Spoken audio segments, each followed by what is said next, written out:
Olá pessoal, meu nome é Rafael Leite, sou professor de História e estou iniciando aqui a parte 2 das videoaulas referentes ao ciclo do ouro no Brasil. Na primeira parte, pessoal, quem não assistiu, eu estava falando um pouco sobre a diferença sobre entradas e bandeirantes, sobre a busca desses por ouro, quais os motivos que giravam em torno dessa necessidade. Enfim, pessoal, foi falando um pouco sobre esses dois grupos e sobre algumas tensões relacionadas em relação à escravidão.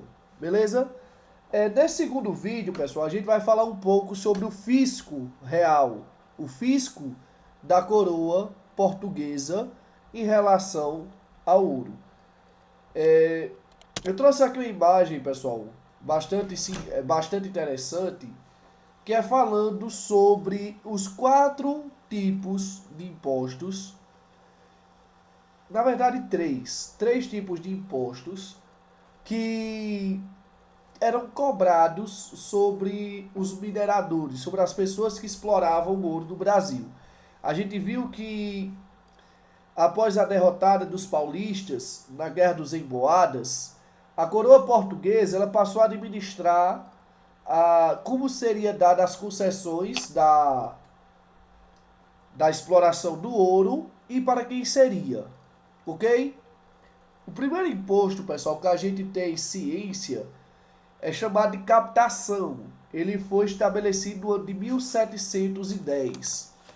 Tratava-se de uma cobrança de impostos estabelecida pelo número de bateias ou escravos. O que é bateia? Bateia é aquele instrumento, como se fosse uma bacia metálica, que permitia aos mineradores discernir a densidade dos metais, a densidade das rochas que batiam dentro daquele instrumento. Isso é muito utilizado, pessoal, ainda hoje, por pessoas que exploram ouro de aluvião.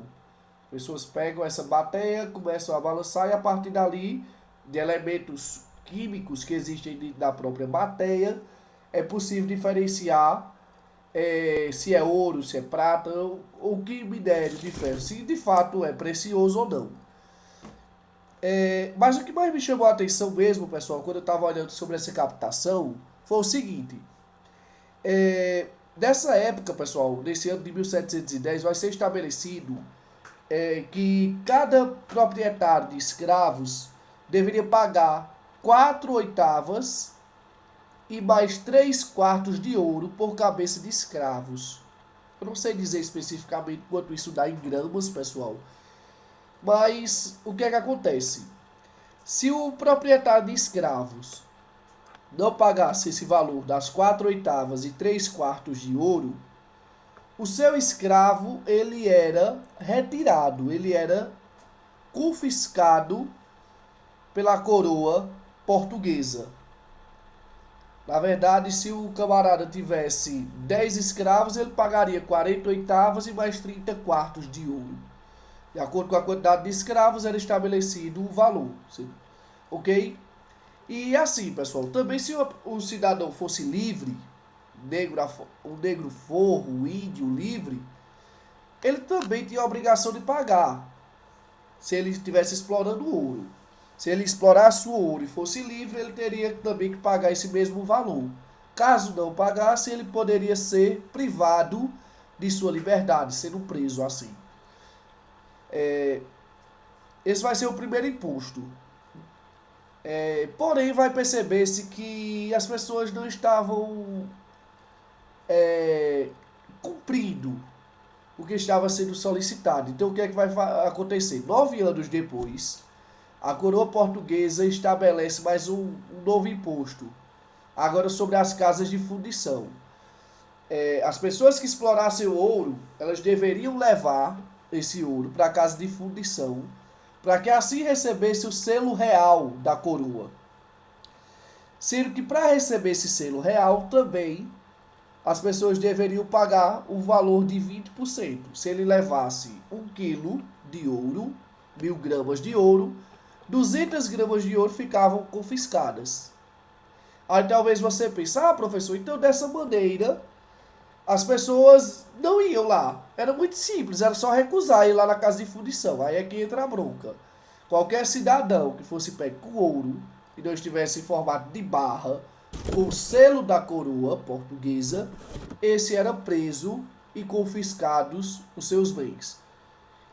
Era uma maneira que a coroa estava arranjando de evitar fraudes, de evitar com que as pessoas roubassem o ouro da coroa.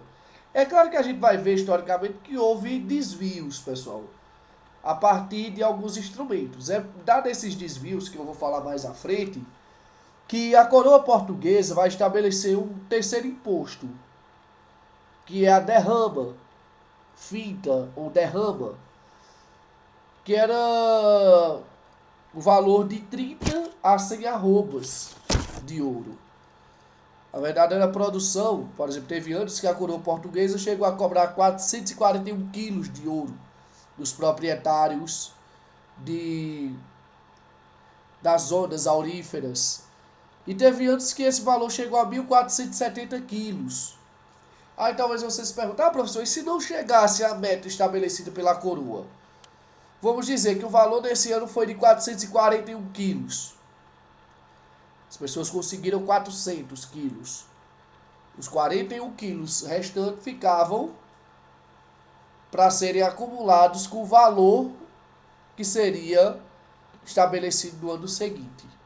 E se caso fosse persistindo o não pagamento, as zonas auríferas eram confiscadas, era dada a um novo proprietário para poder explorar, e o déficit também era cobrado de outras maneiras, a partir do confisco de escravos, como já existia na captação, e também de bens de imóveis, nesse caso, casas, terrenos também eram confiscados.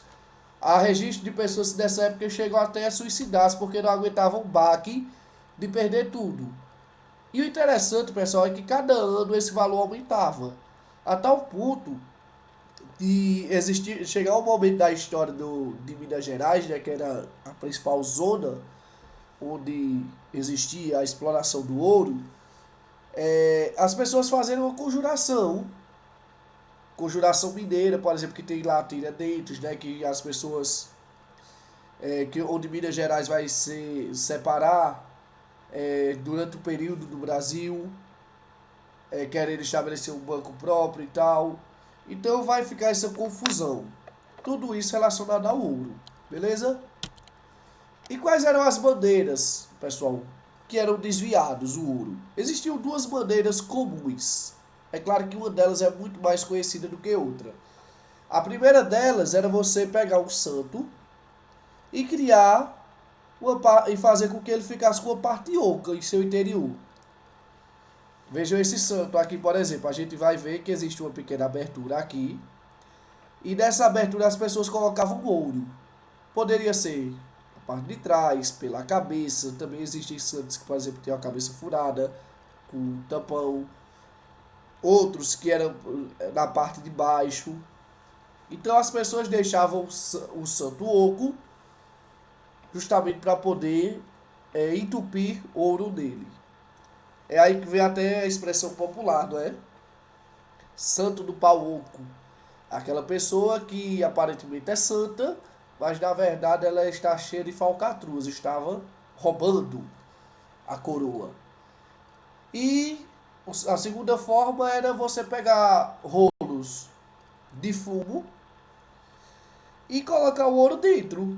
Existiam pessoas que pegavam os rolos de fumo, colocavam o ouro dentro e enrolavam. Aqui existia uma representação desses rolos de fumo, onde as pessoas colocavam também o ouro. Essas eram as maneiras mais conhecidas. É claro que a primeira, disparadamente, mais conhecida do que a segunda. Beleza? Então é isso, pessoal. Desde já agradeço a atenção de todos vocês. E como disse outrora, desejo a todos vocês bons estudos.